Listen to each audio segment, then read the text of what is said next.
Welcome to Beyond the Hype, where we explore the true potential of NFTs and the Web3 beyond the constant buzz. I'm your host, Canute Faso. We're interviewing industry experts who have exposure to the real-world value that the blockchain can provide. In an industry almost purely fueled by just hype, it's sometimes very hard to build meaningfully and sustainably. I want to stress that these people are on the front lines trying to innovate with the blockchain as best as possible with the right purposes in mind.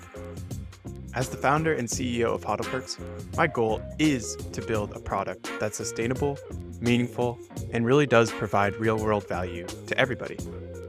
I've had the chance to meet some individuals in the space who really embody the same common focus that we do. I hope you enjoy the show, and if you do, all we ask is that you share this with a friend or family member. Thank you. Paul, you are the product manager at RebelBots, I believe. Paul, it's super awesome to have you on the show. Tell us a little bit about yourself and how it got started in Web3. Thanks for having me on. I'm pretty excited to come and meet you here and join up and talk a little bit about product. It's my favorite topic. Pleasure to have you. So yeah, I'm Paul. I'm a product manager.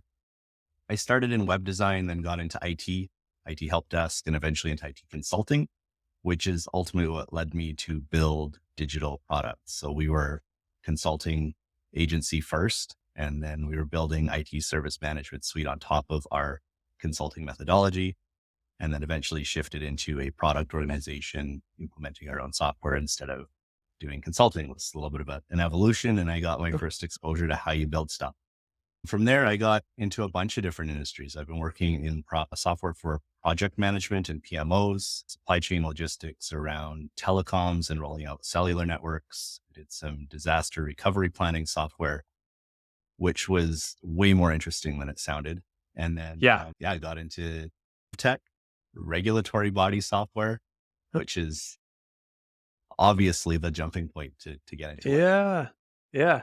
I mean, hey, I think our paths probably have crossed a little bit because I used to work IT for the military, for a bank, and then I transferred over to cybersecurity for the Air National Guard. So I did that. And so, I think I know your lingo a little bit there, disaster recovery plan. So yeah, 100%. That's awesome, man. So how did you, from your IT background, did you just like discover NFTs, maybe during the bull market, or what kind of brought you in? Everybody has that moment that a lot of times people remember. For me, it was just finding the Dogepound Alex Becker posted on his Facebook page. And then from there, I just like aped in. I didn't even know what I was doing. I was like $150 for a dog picture. Okay. So I just went ahead and minted them, but I had no idea what I was doing. What was that moment for you like? For me, it had a lot to do with actually realizing its potential in the gaming industry. Okay. I've been a gamer for my entire life. And one of my first real serious video game adventures as an adult, I got into EverQuest, and then I got into Final Fantasy. Okay. And there's a few of us that played those games. We got together. We're like, man, this is missing stuff, because a few times we were selling like real high value items over PayPal, and then you'd get your account banned for selling digital goods. And we're like, what if we could make an MMO where we had like a user store where people could buy and sell stuff, and we could just charge a tax on the transaction. It was like back in like 2004 or something. So it's like thick binder still. I keep it to remember where we came from, but we obviously had no way to build it. I mean, we never built a video game before. The technology wasn't available, and that idea died quickly. So when I saw NFTs at first, it didn't make sense. But then when the gears clicked, I was like, man, I gotta get into this industry. That's interesting though. Was it because like you don't hear about that? A lot of people don't from gaming hate NFTs. They absolutely hate crypto. And so I'm just curious, like what stood out to you? Like, how did you get drawn into that then? Well, I think Web3 concept is disruptive to every industry that is currently digital. Like there's direct applications everywhere. So the professional side of me looks at banking, and that case is obvious. Real estate, government, especially like regulation and voting systems. Data transportability. If you owned your own medical records, you could just like open up access to a doctor or a hospital or a pharmacist as you needed to, and then take that Interesting. access away when you're done. Yeah. What if you owned your own advertising data instead of Google and you could control the tracking cookie? Like there's so many Everywhere you look. applications to everything that we do, but then Yeah. every industry that's more complicated needs something to copy. Oh So man, that's so true. I mean, like you've got what you're saying there is the Web3 bug. You got the bug. And once you get that bug, you can't shake it, can you? You're just looking that's at exactly, everything in your life. You're like, hey, can this car I'm driving be decentralized? Like, you know what I mean? Like, yeah, there's really like everything you start looking at. And then it just makes you like really dislike living in this centralized bubble that we're on. Whenever time I'm like jump on to some sort of Facebook community, I'm like, hey, this could be taken away from us at any time. There's no contract address holding us together. Like, yeah. so I mean, yeah, you've got the bug, man. I love that. So going back to the gaming aspect, was that like the first aspect then that did you saw and was like, oh, well, that just clicks right away? Was that like the first one? Yeah, I think we've heard the saying that gaming's the like tip of the spear for the blockchain industry. We've Mm, heard a lot of people say that.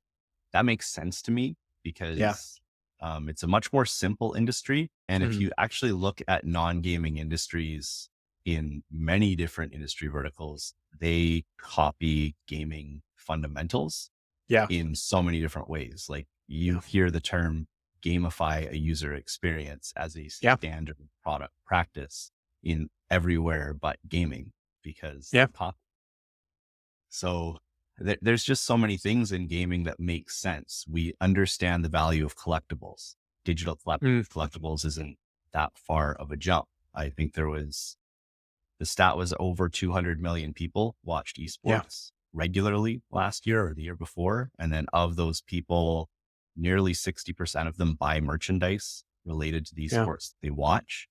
So what if instead of buying like the game worn signed jersey from your favorite football player, what if you're buying the tournament winning skin worn by your favorite streamer? It's not that far to jump.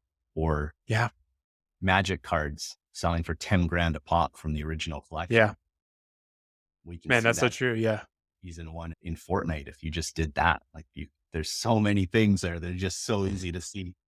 Yeah. No, that's absolutely that's so true. So I'm curious then. I think we actually met in Neo Tokyo, which totally makes sense because it's all about really Neo Tokyo is a community out there for those who don't know. It's an NFT community that was created actually by Alex Becker, who I mentioned earlier, and Elio Trades. And they created this community as sort of a hotbed for builders to come into the space, builders meaning entrepreneurs, developers, marketers, really anybody who wants to have a place in Web3 to really build product people like Paul here, who really just want a place to build. And there's a really good networking community out there.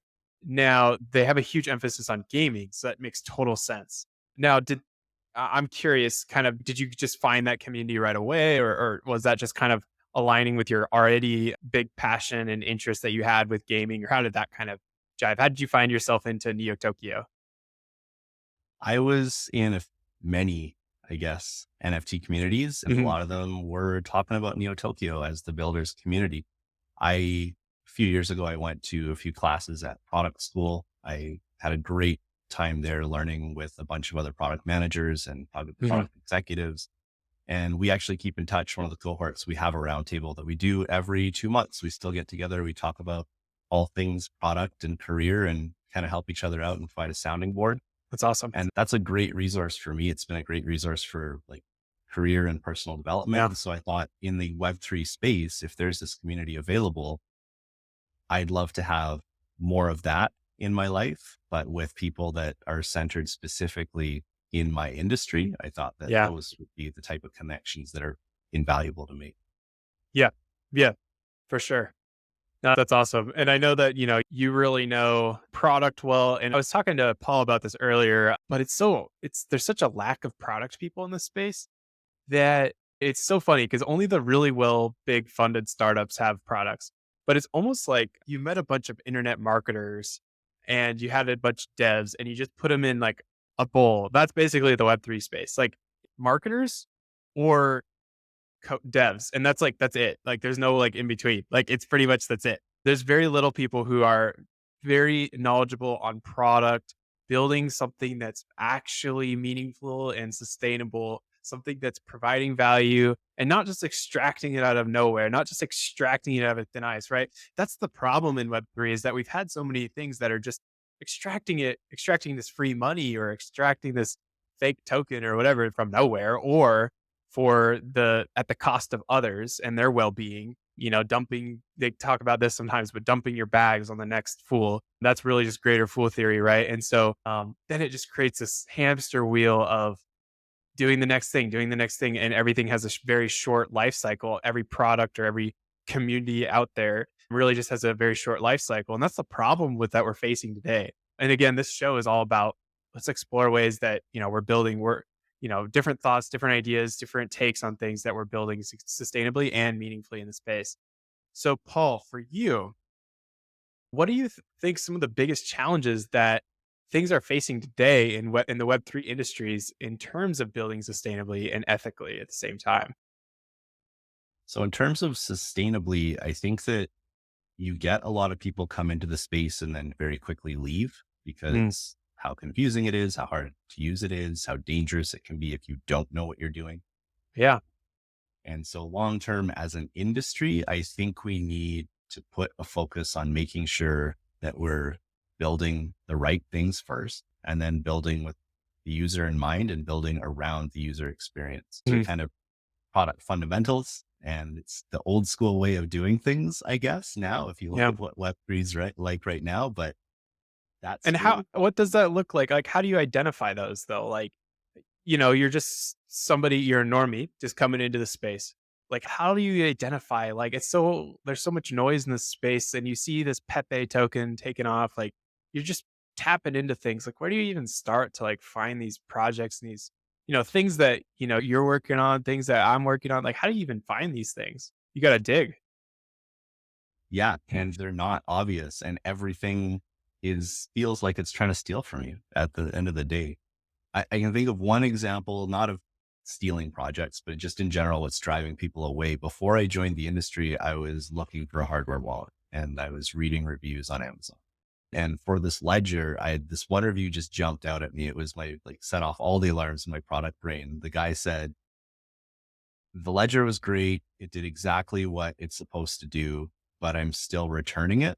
I think that blockchain's got a ways to go and I'll come back when it's a one click experience that I'm used to. Yeah. And so that was like, Huh. yeah, that's the thing that's missing. It kind of sets off the bells in your head and you think, you know what, we're not building for the user. We're not thinking about how the user is interacting with this. Yeah. And that's really a detriment to keeping anyone in the space. Man, that's so good. Yeah, I try not to shill hodl perks too much in this space, but just it's my firsthand experience of what I know. But I know it's something that we've been really trying hard to think about it, and it's like, hey, if you buy this NFT, you get these perks, and that's like so simple. Like if maybe in the future too, NFTs is such a funky word, but like just you buy this token, you buy this pass, whatever the case is, you get these perks. It's right here in front of you. There's nothing you need to dig in Discord about and all that. It's just right in front of you. It's right there. It's transparent. It's easy. And I think like, yeah, I was just talking with somebody about this earlier, but so many projects out there have so much complexity. It just adds to that noise. They have, millions of different like, hey, you have to bridge over to this, and then you have to stake this, and then you have to get these points to get this, and then you have to access our game through this and this. And then there's just so many things out there, which is cool for them for building and trying to explore and experiment. I think that's needed, but it definitely doesn't contribute to making an easy experience for anybody out there who's especially just new to the space. Yeah. I mean, one of the more famous Steve Jobs moments was when he told his engineers that they don't build technology for the engineers that build them. They build technology for users. Oh, And golden. until projects really wrap their brain around that, and we realize that we're not a group of blockchain engineers building products for other blockchain engineers. And then marketers who are just trying to pump the price. And the marketers, yeah, just kind of pump the bag. And yeah, that's ultimately we got to escape that mentality and Yeah. we have to start thinking about how people are interacting with our products and how we make them more accessible and more mainstream and just more easy. Yeah, absolutely. Yeah. It's funny to just see a random thought like, there's a common saying in my career field that marketers always ruin everything. And it's kind of true. So definitely, I understand it's a struggle, but that's awesome. Well, that's super cool. Love hearing your takes on that. It's just it's so imperative. Yeah, just making this a smooth experience for everybody. Kind of going on that note, in the future, what do you see your life being like in 5 years from now? What do you see, I guess, in regards to Web3 and the experience? Do you feel like it's gonna be better? Do you feel like we have in 5 years it's gonna be any better, or do you think it's gonna be worse? Like, what are your thoughts there? If I have my way, it will be better, but we'll see. Did you had your crystal ball here, and your crystal ball, let's take your fictional one, through the eyes of Paul. You're waking up, you get on your phone, whatever the case is. Like, do you see like any interaction there that you're doing in your daily life that maybe some other people are doing as well? Do you see anything there that you're thinking of? Yeah, I think that it can permeate every aspect of your life. Okay. Decentralization is powerful. There's some roadblocks, but ultimately, like everything you own can be verified on chain. If that's what Mm. we get to, we have some examples. Even in California, I think it's the DMV starting to do stuff with Yeah. blockchain, right? Yeah. So people are seeing that there's a reason to have it. And then, yeah, it can be the music you listen to. It can be the gated access to the different communities and sub communities you access online. It can be the ticket to the event you're going to. And the reason you get all of the added benefits later is like, there's so many different things that will make people's experiences better through the use of NFTs, blockchain, and decentralization. And so I think that it Yeah. can't help but excel in many areas, but Yeah. it will be up to us at the beginning to make sure that it's sustainable. Yeah, it's kind of like the carrot on the stick, it's like everything in technology has to have some sort of like to onboard people and stuff. They always talk about this, right? But like to onboard people, it always has to have the carrot on the stick. Like, what's the incentive, to do things? Like, I remember like, my grandparents and stuff getting an iPhone. Like, the incentive there was that they could easily communicate and have access to hundreds of apps, right? It was super easy. There's a lot of things. I think right now, the only carrot on the stick really is community. And that's like for some people that's cool and all, but only if they know about it, like what they can get out of it. I know me and you get tons of value out of being in Neo Tokyo, the connections that we're in. But like if you don't know about that, and community is not something you can just advertise out really like super easily, right? You can't really, it's not like it is a product, right? There is that product of community, but it's not like something that you're just going to go out and a solution for everybody. It's not applicable to everybody, especially when you're talking about niche communities, right? So that is the carrot on the stick at the end of the day for Web3 right now, as well as, if you could argue transferring money and stuff like that. People aren't really doing that a whole lot just for like practical everyday. I mean, they might do it for friends and stuff, but they're not doing it as much as Venmo and stuff like that, right? So it's like there's definitely a wider net there. I think this is my opinion, Paul. I could be 100% wrong, but this is my own take. But I think you're 100% right there. Like there's carrots on the stick that are being formed, and I don't think we're there yet. Yeah, I think there's a lot of concerns that are holding us back. Something that I've been thinking about lately is actually regulation in the space. Mm. One of the core concepts in blockchain and decentralization is the idea of a borderless community and borderless transaction. If every country is making their own rules around what we can and can't do with the technology and how to regulate it, it gets really difficult to build in the Mhm. space. And I mean, we face this challenge in other industries. Like information privacy has different Yeah. applications and rules in different states and countries. So it's not impossible, but there's a lot of things that the industry could be doing to get out in front of this. Yeah. What can we do to decentralize regulation? What can we do to decentralize oversight in our industry Yeah. that make it safer for people to trust what they're seeing? How do we Yeah. verify things in a way that's more transparent? And there's questions to answer here. I don't have the answers, but I think that the community as a whole should be thinking about these questions and thinking about how we solve them, because that's going to be breaking down those next barriers. Yeah, yeah, no, that's amazing. Yeah, I love that. And I think like I know that I was trying to find her name. I was trying to Google it, but I know actually Utah has been kind of leading the way in a lot of different things, in different bills for crypto. And Shoot, there's a couple different things. Yeah, I mean, we'll see. I know Coinbase just posted Senator Mitt Romney is unclear towards crypto. I mean, it's really like some things, but I know there was one representative who she was running in the purple party. And so right in between red and blue. And she was actually very pro crypto, pro trying to figure out ways we can implement decentralized protocols like voting and stuff like that on there. A great book for anybody who's listening to explore this a little bit. It might be a little bit advanced, but if you just stick with it, your brain will get exposed to some really awesome concepts.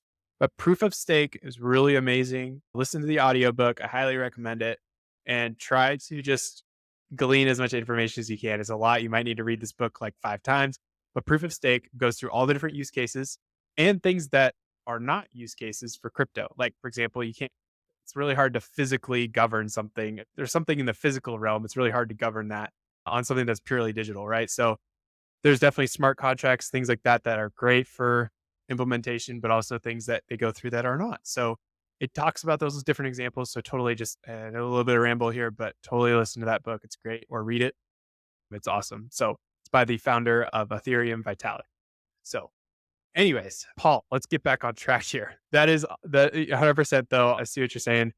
I'm curious. So right now, was there anything else, as far as what you've currently been exposed to, or you're currently worked on? Is there any examples that what you guys have done or something that you've seen done that has been a really good example of building meaningfully and sustainably in the space from a product manager perspective, I guess you could say?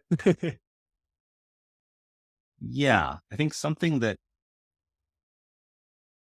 I don't want to toot my own horn too much because it's small. Dude, it's okay. I have to do it too. It's all good. Well, I'm just thinking about examples of bringing user to the forefront. So, for example, Mhm. the place that we are building, attaching to our game, we have Yeah. ways of collecting together assets for rentals. So we have Mm. like a fairly unique rental system that bundles Mhm. this up for people that have, say, 1,000 things and they're trying to rent them all out to different people playing the game. Yeah. We take wizard based approaches. There's like very familiar kind of step you through the concepts because it's a Okay. complex process and it distills it down to just like 3 or 4 different steps and guides you through. I think that based on what I've seen in other areas of the gaming industry, it helps engage the user a little better and helps Yeah. them understand what they need to do in a way that's a lot more clear than trying to teach them how to interact with the contract or a bunch of other things that the Oh, yeah. earlier users of this industry have had to go through. Yeah. Yeah, no, that's great. Yeah, I love that. Yeah. I think like it's always helpful to have that little like assistant. Like I think of almost like Clippy, like just being able to help you out when you get stuck and stuff. And I mean, Clippy served its purpose. I mean, when people had their first PC and they were getting used to stuff, I remember like it is super helpful. So yeah, so many dang, that's like Flippy huge was my actually. best friend. Yeah, it just makes me it's just funny talking to people on these because it's like there's always so many parallels that when we start talking and stuff that I just start seeing to like the early 2000s or the late 90s and stuff. I was really young like at the time, but I still remember some of those things. And the last episode we did, we were talking about the dial-up internet and just how slow that was. And I don't remember exactly what the reason was for that, but yeah, it's just so many parallels. It's so amazing. So it's like just really goes to speak how much of a evolution this whole thing is. Love that. I've also seen some advances in identity that I think are very Mhm. interesting. I've Yeah. seen some companies start coming out and blending Web 2 with Web 3 in terms Mhm. of login protocols. Yeah. I think there's some pretty interesting opportunities in that space that I think are definitely helping people come into the space. I can think of the NFT mint for Lord of the Rings when they started introducing Oh, yeah. some of There their I official collectibles. And the experience is totally different from other yeah. previous NFT mints. It was very Web 2 friendly. You didn't necessarily have to have this wallet set up. Yeah. I Yeah. heard about that too. That's amazing. I know there's a startup behind that. I'm trying to remember their name, but really smart solution. I know the Trump card, digital trading cards are also kind of a similar approach because I dove into it a little bit. And the way they made that, because I was like, how the heck did they do this? And I think I saw a Twitter thread too, but so amazing how easily they made it and just how you can have it on your email address. Like, I mean, like, really, it's super smart, such a smooth onboarding experience. And that also took place for sure with Lord of the Rings. So I think that's the way to go for a lot of NFTs. I think a lot of people are taking notes, and I think this year we're going to see a lot more of those. I think so. I think we'll see more wins as time goes on. I think that the community is savvy enough now to shut down things that are so clearly and obviously unusable. And Yeah, I think that the fact that people jump ship faster puts more pressure on people to really yeah, think about what they're building and if it's actually usable by the users. One of my favorite books is The Lean Startup, talking about like testing product market fit and how to yeah, measure success and all kind of the iterative process of prototyping. yeah. And yeah, I think that people are actually, I'm starting to see examples of people that are taking those fundamentals to heart and incorporating them into what they're building, which is, I think, is a hope for the future. Oh yeah, for sure. Yeah, that makes sense for sure. So from a product perspective, Paul, like how do you I know you're kind of working with, you're really centered on the product itself. So like and I don't think you get as close to the product as, talking to somebody like you because you're literally managing it. And so I'm really curious from your take. You're working with devs, you're also working with operations, I'm sure, or finance type people or the CEO. Really, you're pretty well exposed to all sides. So I'm just curious, like in kind of your experience, maybe this doesn't apply to your current role, but how would you say you balance the need for profitability with the need for sustainability and really keeping to the ethics in the projects that you're involved in? Or maybe not the ones that you're involved in right now, but how would you say that you would balance that need for profitability and sustainability? Well, I think that long term, they're both one and the same. It's just Hmm. a matter of making that case to the stakeholders. Yeah. I think that in product building, if you're all, it's very easy to get into the mindset of just building features to ship features Hmm. versus doing the research and making sure you're building the right thing first Yeah. and then building that thing the right way. Mm. So I think that So true. it all comes back to feedback loops, making sure that everybody's informed on the goals and having people understand why you have the goals that you have. So it's not Mm. enough to just say, this is the milestone and this is what it's going to do for us. Say Yeah. also, how did you come to that decision? So this is why this is more important than that. This is what it will enable. This is why we chose this direction. And if you can do that with all the different stakeholders and have them buy into the vision, then you end up with a product that ultimately solves the right problems with the right solutions, which then Yeah. ultimately becomes the most profitable version of your product. And I think that's important that you mentioned stakeholders too, because stakeholders can be really, they always, in any startup, they're going to make it or break it for you. Like, really, I think in Web3, though, there's even more of a need for that because what a lot of VCs do, for those who don't know, is they'll require you to, have an NFT or a token or something like that. Or they'll only really, I mean, it's not like they'll require you to, but it's like they really want to cut a deal with you only if you have an NFT or some sort of token. That way they can exit, make a quick exit where they get 100, 200% of their return back really quickly. And then they're still good for whatever else you want to do later on. But they're, so it's really set. And it really, what it happens is a lot of projects will build and then they'll just, those VCs or something will exit, those stakeholders will exit. And then their whole token will dump in price. And then because of that dump in price or something like that, everybody will judge it from the outside saying that it's a failure. And that's really sad to see where VC or somebody, a stakeholder, gets behind projects because they, honestly, they like the concept or whatever, but really they're just investing for the token or whatever. They exit, then the price crashes, and everybody judges it based on that price crashing, which in reality, the product itself is still totally fine. Maybe it's a really fun game and everything like that, but nobody wants to do it. Nobody wants to be involved anymore because of that. So it's really sad to see, and it happens sometimes. I think that's really common. What about if you're a bootstrap startup? What would you say out to those founders out there who have very light funding or, very little or no funding at all, and they're just really trying to get off the ground? So there's principles of cost multipliers the farther you take your project. So for example, if it's just an idea phase and you're trying to figure out a solution and whether this is going to work for users, taking more time at that state to prove that you have the right solution, even if it's lo-fi versions of what you're going to do. If it's you have a idea for a solution, you present it to people and you get people to work through a pen and paper process, or you put it into a fillable PDF, or like whatever your thing is, you prove it out as absolutely cheaply as you can before you start throwing money at prototyping, because you want to know that you have the right solution. Yeah. As soon as you involve engineering, you're multiplying your costs by leaps and bounds. And then once those engineers build something, you're probably involved in quality assurance, which adds more people to make sure that it works the way it's Oh supposed man. to. And then as soon as you add customers, you're multiplying again, because then you have to support them, you have to fix things that go wrong, and you have to keep them happy. So Yeah. every time you pass one of those gates and say, yeah, I'm getting closer, it gets more expensive. So Yeah. once you get to the end and you realize you shipped the wrong thing, that's going to be really expensive to fix versus Oh carrying on yeah. those lo-fi iterations as fast as you can. Oh man. That's excellent. I definitely learned the hard way on that. And I could have built auto perks from, a very light away at the beginning. Probably just use some sort of like, I don't even know, but probably just could have started it as like a Discord bot in the first phase of engineering and then probably gone from there. I mean, there's a lot of things that I learned along the way. I thought I knew a lot about business and from a different part of background and then got into Web3 and building an actual product is so much different.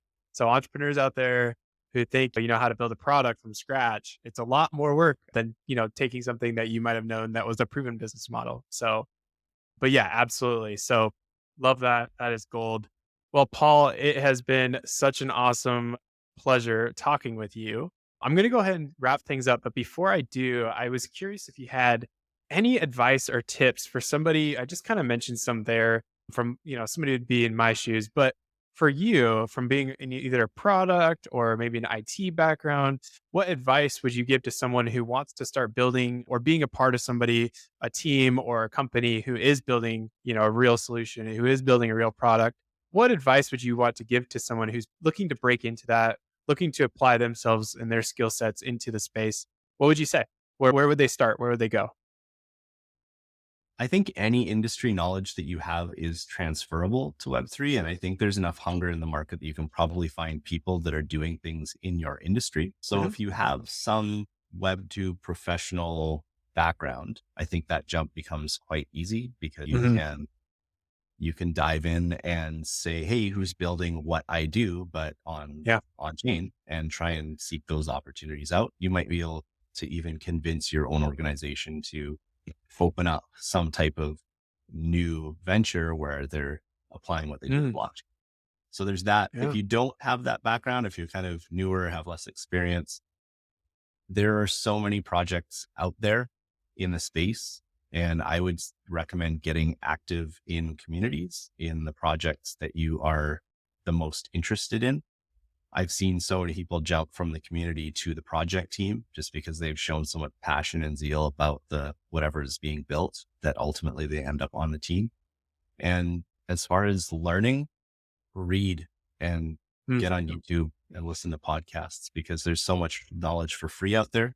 There's so many great books about building Hmm. products effectively that you could probably grab 4 or 5 books, spend a week, Yeah. and have yourself save maybe 5 or 10 years of mistakes along the way.